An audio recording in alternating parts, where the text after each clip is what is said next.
ajabani Abu Sama walati bil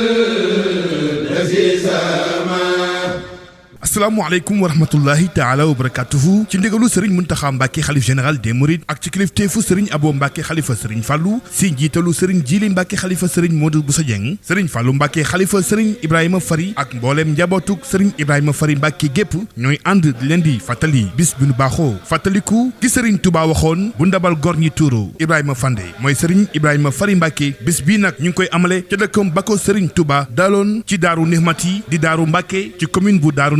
arrondissement bu Kayel war nag tolloog samedi le 14 janvier 2023 bis bi nag ren jii dañ ko dara jaale Serigne Modou Bousso Dieng Serigne bi nee na mi ngi fàttali mbokk yi ak taalibe yi xarit yi ak wëllëre yi ak am di jàmm yi di ko fàttali tamit mbooleem ñi nekk ci tund Daaru Mbacké yépp Serigne bi mi ngi koy fàttali mbooleem autorité administrative yépp di ko fàttali yoonu murid gépp di ci woo ñi mbokkal l'islam ji yépp xew-xew bu mag bi nag mbokk yi ñoo ngi si woo mbooleem jàngkatu alquranul karim yépp fàttewuñu benn Serigne daara di si woo tamit mbooleem jàngkatu xasida bëgg nañu ñëpp teewe ko ku ci bëgg nag ay leeral mën ngaa woote 77 562 30 32 77 562 30 32 sëriñ bi mi ngi ñaan ku fa teew yàlla faj say aajo di nag dellu di ñaan yàlla yërëm xeetu yonent bi yépp ci barke Cheikhul Khadim